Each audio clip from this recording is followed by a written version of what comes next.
பணம்ன்றதை நோக்கி ஓடும்பொழுது ஒரு டைமில் நான் இப்போ குடியிருக்க வீட்டு பக்கத்தில் ஒருத்தர் வந்து எங்கள் அம்மா எப்போவுமே வெளியில் வந்தாங்கன்னா அவர் வேலைக்கு போகும்போது உடனே அவர் உள்ளே போய்ட்டு தண்ணி குடிச்சிட்டு அவங்க ஒய்ஃப் நடந்து வருவாங்க. எங்கள் அம்மா திரும்பி அப்புறம் அதுக்கப்புறம் அவர் வேலையை பார்க்க போவார்.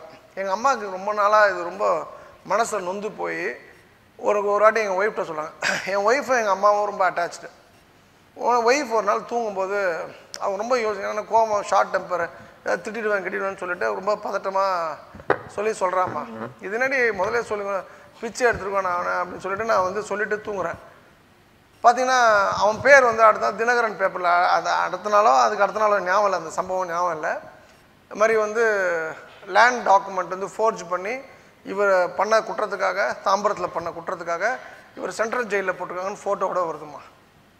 இவன் பண்ணி போய் இவன் திருடுறதுக்கு இவன் என்ன மயிறு சகுனம் பார்க்கணுன்னு சொல்லிட்டு நான் வந்து நினச்சதுக்கப்புறம் ஒரு போஸ்டிங் ஃபேஸ்புக்கில் ஸ்ட்ராங்காக போட்டு விட்டேன். அப்போ நீங்கள் புரிஞ்சுங்கம்மா, இது எதுக்காக நான் அவனுக்காக நான் சொல்ல, விதவைகளை மட்டும் கண்ணீர் விட வைக்காதீங்க. விதவை சாபம் பொல்லாதுமா.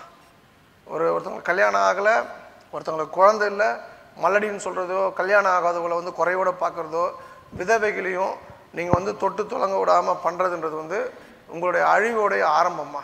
உங்களை அந்த கடவுள் நீங்கள் உங்களை படைத்த பெருமாள் ரங்கநாதர், திருப்பதி ஏழுமலையான், சிவபெருமான், அண்ணாமலையார், சதுரகிரி ஈஸ்வரர் யார் வந்தாலும் உங்களை காப்பாற்ற முடியாது. சொல்லுங்கம்மா.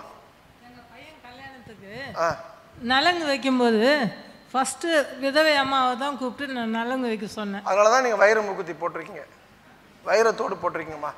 எவன் சகுனம் பார்க்குறானோ, எவன் ஒரு பொம்பளையை அடிக்கிறானோ, இப்போ டெல்லி சொன்னார் அவர் திருந்திட்டார், அவர் இனிமேல் அடிக்க மாட்டார். டெல்லி அடிப்பீங்களா? டெல்லி இனிமேல் அடிப்பீங்களா? இனிமேல் அடிப்பீங்களான்னு அடிக்காதீங்க சார்.